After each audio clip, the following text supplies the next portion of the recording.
بیچاری کئی روز سے دم توڑ رہی ہے، ڈر ہے خبر بد نہ میرے منہ سے نکل جائے، تقدیر تو مبرم نظر آتی ہے ولیکن پیران کلیسا کی دعا ہے کہ یہ ٹل جائے۔ تو پہلی بات میری ختم ہوئی، عالمی نظام خلافت دنیا کی تقدیر مبرم ہے، ہو کر رہے گی، اس میں کسی صاحب ایمان کو کوئی شک، کوئی شبہ، کوئی ریب نہیں ہونا چاہیے۔ البتہ اس کا اب دوسرا پہلو کیا ہے، اس کا آغاز کہاں سے ہوگا؟ پہلی بات تو یہ، ہمارے بعض لوگوں کے ذہنوں میں، سادہ دل لوگ وہ سمجھتے ہیں کہ پوری دنیا میں ایک ہی دفعہ آ جانی چاہیے، یہ کوئی علاقائی خلافت تو نہیں ہو سکتی، خلافت تو عالمی ہوتی ہے۔ ان سے میں کہتا ہوں عالمی خلافت کب تھی جناب؟ یہ تو نہ خلافت راشدہ میں عالمی تھی، کیا ہندوستان شامل تھا اس میں؟ کیا چین شامل تھا؟ کیا یورپ شامل تھا؟ اور پھر جو خلافت کے نام سے جو ملوکیت چلی ہے وہ بھی صرف آپ دور بنو امیہ میں کہہ سکتے ہیں کہ وہ پورا عالم اسلام کم سے کم اس کے تحت تھا۔ بعد میں خلافت عباس، بنو عباس میں، اور فاطمیین کی خلافت میں، اور آل عثمان جو ہیں آٹومان ٹرکس کی خلافت میں ٹکڑے تھے، حصے بکھرے تھے، کوئی مانتا تھا کوئی نہیں مانتا تھا۔ اور سب سے بڑی بات یہ، اگر ایک دم پوری دنیا پر خلافت قائم ہو سکتی تو حضور کے دست مبارک سے ہوتی، لیکن نہیں ہوئی۔ نتیجہ کیا نکلا؟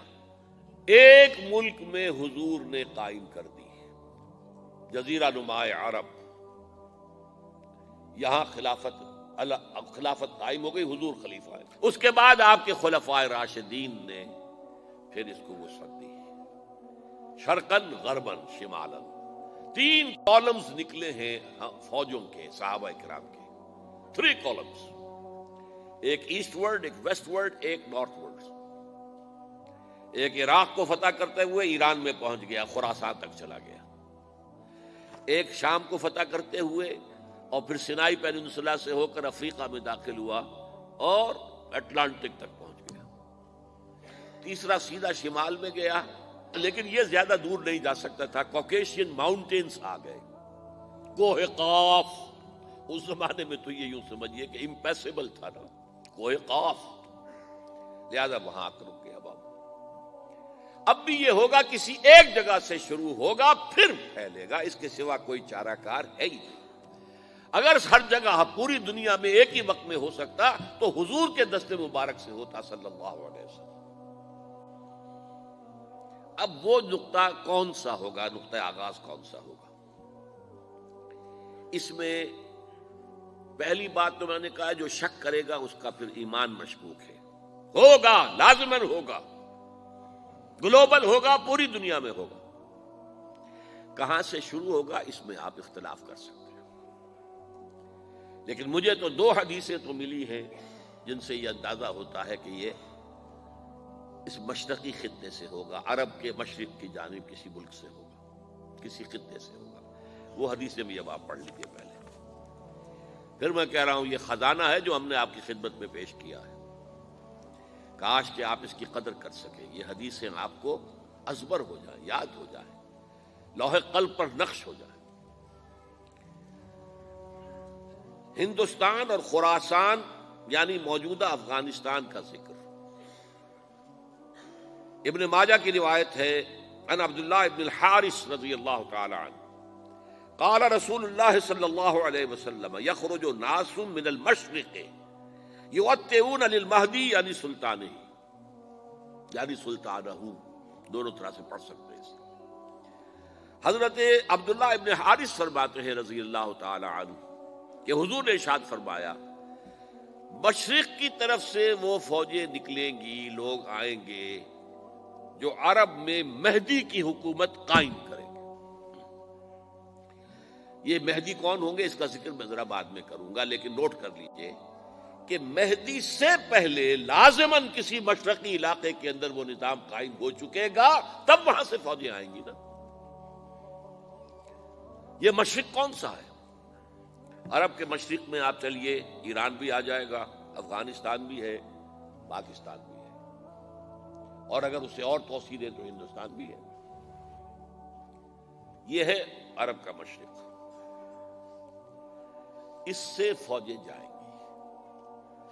اس کا کیا مطلب ہے کہ اس میں سے کسی جگہ پر نظام خلافت پہلے قائم ہو جائے گا، تاکہ وہاں سے فوجیں جائیں گی جو جزیرہ نما عرب میں حضرت مہدی کی حکومت کو قائم کریں گی۔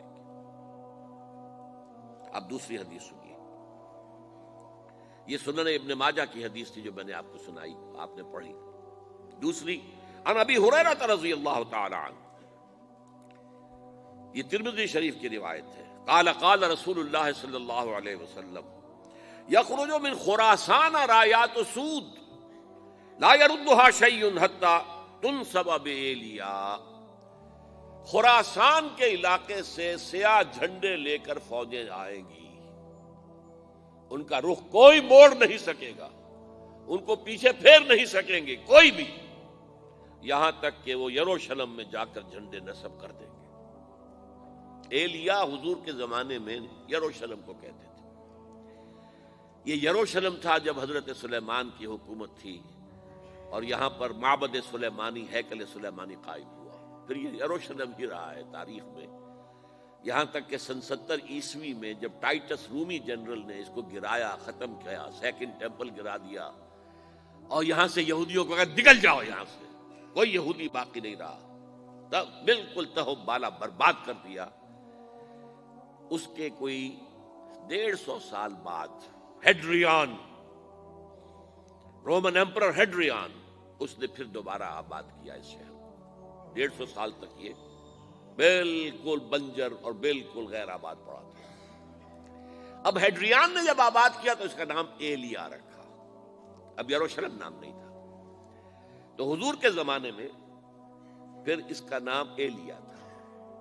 اور اب اس سے کیا معلوم ہو رہا ہے کہ یہ یروشلم مسلمانوں کے قبضے سے اس وقت نکلا ہوا ہوگا، ایک دفعہ پہلے نکلا تھا، سن 1099 عیسوی میں مسلمانوں کے ہاتھ سے نکلا، کروسیڈرز عیسائیوں نے آ کر اس کو قبضے میں کیا، لاکھوں مسلمانوں کو مارا، قتل کیا۔ اس کو 1187 عیسوی میں واپس لیا ہے۔ کس نے لیا ہے؟ صلاح الدین ایوبی، کرد۔ عرب کھوکھلے ہو چکے تھے، عربوں نے کھویا، واپس نہیں لے سکے، بہت حکومت کر چکے تھے، 400-500 برس کی حکومت کر کے، اور ان کے عیش اور ان کے آرام، اب ان میں جان نہیں تھی کہ وہ واپس لے سکے۔ واپس لینے والا گرم کرد خون تھا، صلاح الدین ایوبی۔ تو گویا کہ اب آپ سمجھئے کہ 88 برس تک عیسائیوں کا قبضہ رہا یروشلم پر۔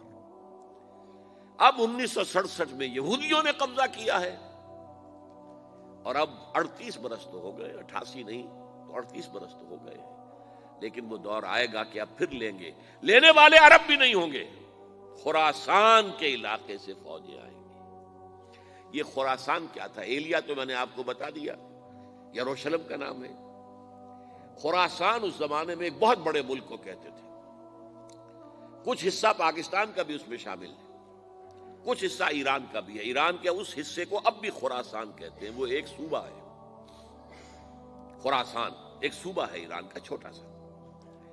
پاکستان میں خاص طور پر یہ جو علاقہ مالاکنڈ ایجنسی کہلاتی ہے، اس سے اوپر جتنا علاقہ ہے، اور یہ جو واخان کی ایک پٹی آتی ہے اوپر، واخان افغانستان کی ایک پٹی سی دم سی چلی آتی ہے جو جا کر چائنا کی سرحد سے مل جاتی ہے، یہاں سے لے کے یہاں تک یہ جو مالاکنڈ کا وہ درہ ہے اور پہاڑ ہے، یہ بھی خراسان کا حصہ ہے۔ باقی تقریباً 2/3 آف افغانستان ساؤدرن حصہ نہیں ہے خراسان کا حصہ، یہ سیستان کہلاتا تھا، یہ خراسان نہیں ہے۔ لیکن یہ کہ اوپر کا 2/3 آف افغانستان، اور اس کے ساتھ یہ جو عرب، جو اب یہ ترک ممالک آزاد ہوئے ہیں سوویت یونین کی ڈسولوشن کے ساتھ، یہ سارا علاقہ کہلاتا ہے خراسان بزرگ، دی گریٹ خراسان۔